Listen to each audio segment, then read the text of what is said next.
Good morning, and I just want to take a minute here. We are actually in chapter 6 of our notes, and I just wanted to take a little bit of time to lay some groundworks as you guys go ahead and get ready to do your exam, practice final exam review questions 1 through 23.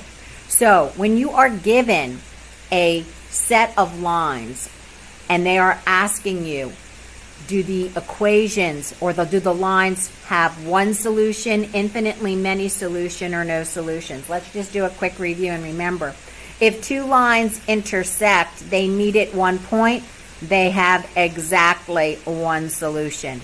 If two lines, which could possibly be in different formats, y equals mx plus b, ax plus by equals c, they are going to have infinitely many solutions.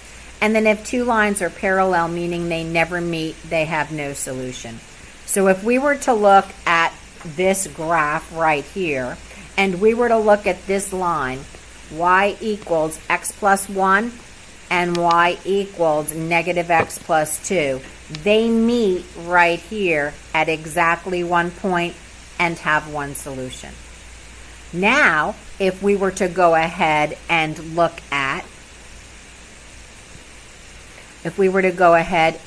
at these two lines, y equals negative x plus 2 and y equals negative x minus 1, those two lines are parallel, they never meet, and they would have no solution. That's what you're responsible for from chapter 6, section 1. 6.2 is going to talk about substitution. And I prefer that you only use substitution if one equation has already been solved for a variable. We're going to see this more so in a word problem. And there's a word problem that I want to give you a major hint for. So I'm going to give you a hint to number 2 in tonight's homework. So stay with me and let's take a look at that real quickly. So number 2 says the length of a rectangular poster is 10 inches greater than its width. So here's the length and here's the width. It says the length is replaced with an equal sign, is the width plus 10. The perimeter is 124 inches. The perimeter of a rectangle is the length plus the width plus the width, or the perimeter equals 2L plus 2W. Now what you guys need to do to solve number 2 correctly is just plug things in to the right places. And let me correct something because I put an addition sign where there should have been an equal sign up here, so let me fix that for you. So this should have said L equals W plus 10. Okay? And now you're going to plug everything in and you can solve it. I'll let you do that. That's what you're going to do on number 2 and number 3. The next thing I want to talk to you about is elimination. Elimination.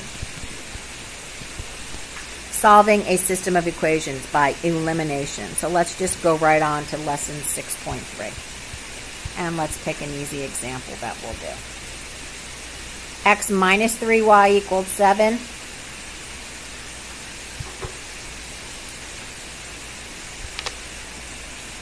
And 3x plus 3y equals 9. So let's go ahead and do this problem together.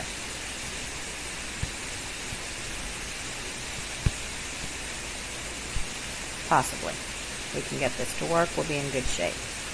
So what I'm trying to do is to get you prepared for tonight.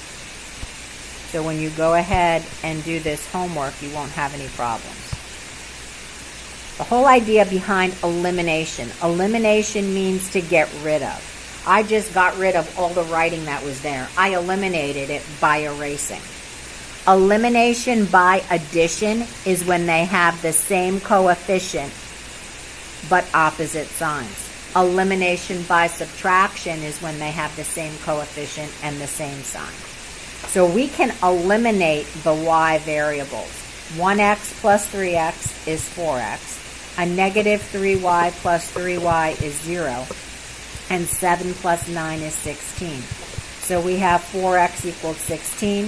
Divide each side by 4, which gives me x equals 4. Now we need to find y. Sorry. Come back.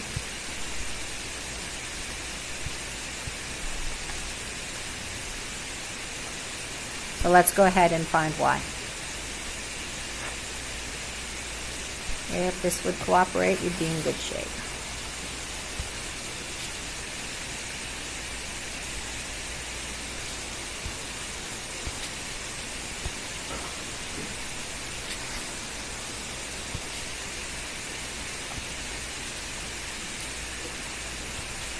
I sincerely apologize. I'm not sure why it's doing that.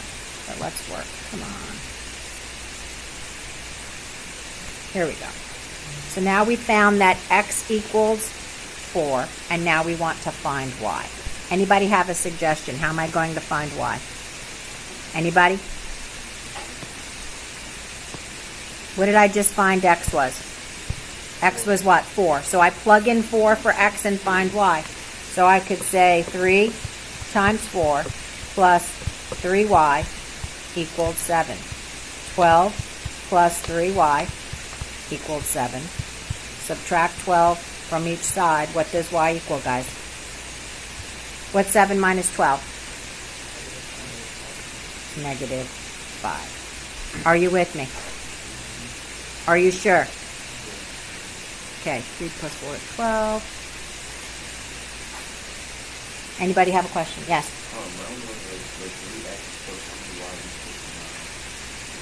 Yes, it was. And we wrote 7. Thank you. Help us, Lord. Does it matter which equation you use?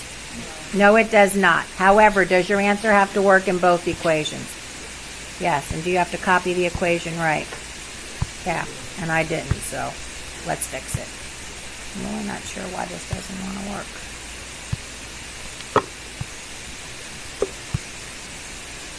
Here we go. Let's try it again.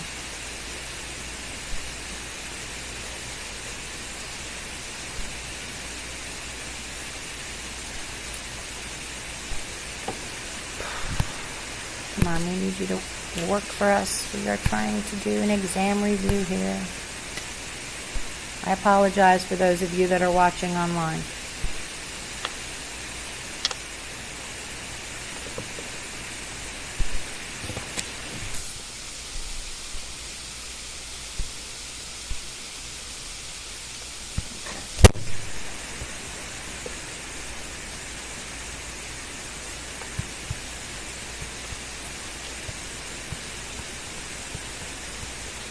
So y equals negative 1. So your ordered pair would be 4, negative 1.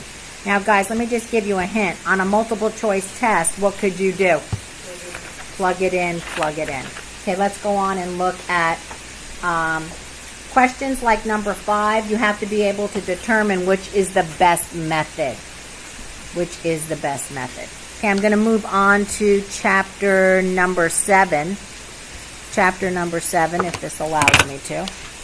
And we're going to talk about polynomials and degrees of polynomials and all that fun stuff. Fun stuff. Only fun stuff.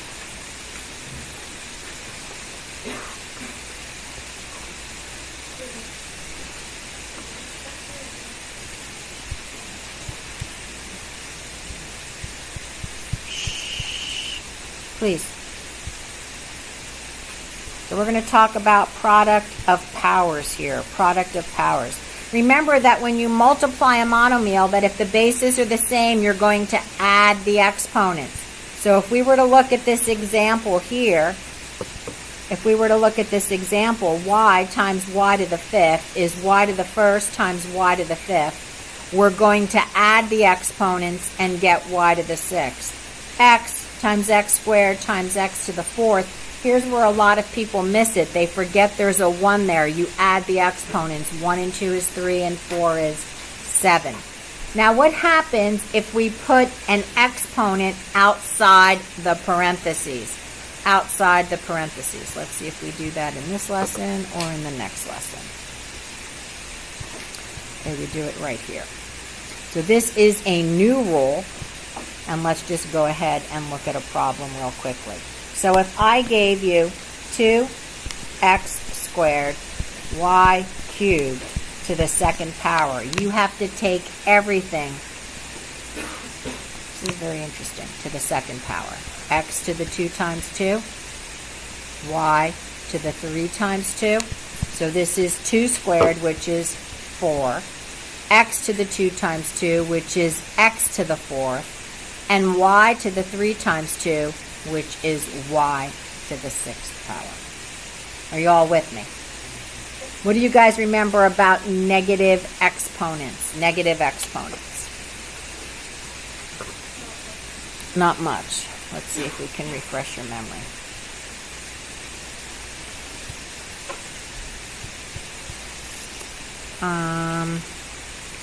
We're actually going to go ahead down here, I think.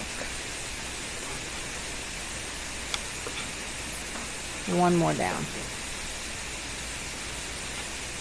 Let's look over here for a second and see if we can figure this out. Negative exponents.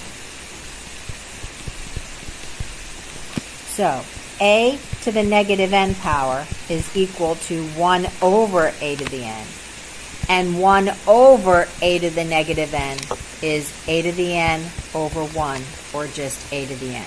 So the rule is this. You can never leave an answer with a negative exponent. So you're going to kick it and flip it. So if I said to you 3 to the negative third power, the answer would be 1 over 3 to the third, which is a 1 over 27. If I said 1 over x to the negative 10th, the answer would be x to the 10th over 1, or x to the 10th power. Are you with me? Okay. The degree, I'm down now on number 11. Degree of a polynomial. Degree of a polynomial. So if I gave you this term right here, x squared y cubed z to the 4th, and I said find the degree of the term. To find the degree of the term, you add up the exponents. So this would be 2 plus 3 plus 4, or the degree of that term would be what, class? What is 2 plus 3 plus 4 equal? 9. The degree would be 9. Now if I said find the degree of this polynomial,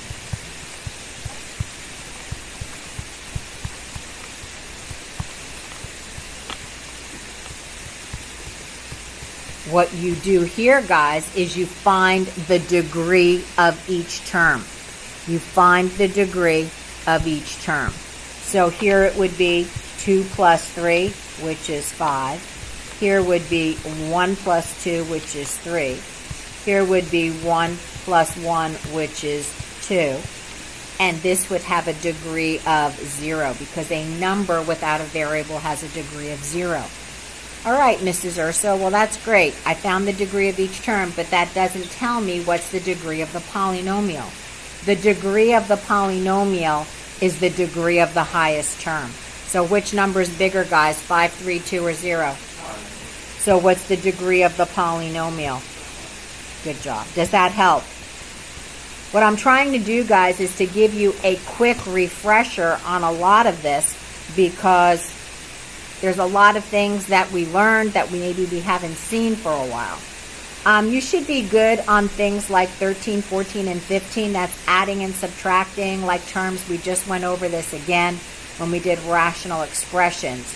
Let's go ahead and look at something, and you should also be good on 17 through 23, because you're either factoring, you're either going to go ahead and FOIL or use the zero product property rule. But let's go ahead and solve an equation for you. Let's go ahead and solve an equation. So everybody look up here. Solve a polynomial equation.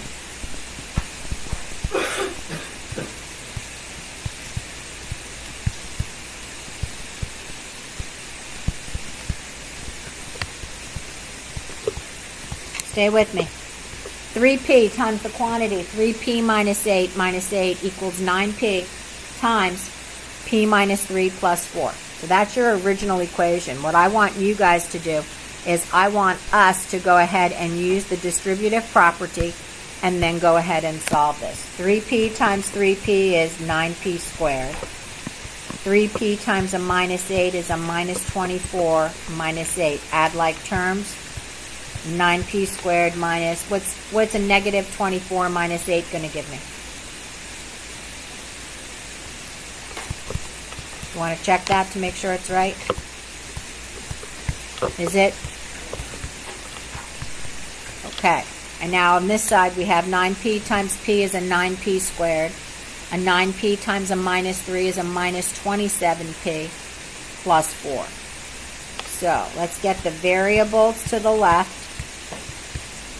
Numbers to the right. Stand up, sit down, fight team, fight. Subtract 9p squared from each side. That goes away. Let's add 27p to each side. And we have 27p minus 32 equals 4. What am I going to do now? Anybody?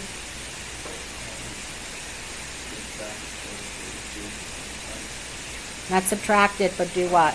Add it. Let's just make sure we copy the problem right. Hold on. 9p times p minus 3p times 3p is 9p squared. This is a 24p. That would help. All right, let's go back and make a correction here. I knew we messed up. Not we, me. Sorry. Let's go ahead and take it from here, guys.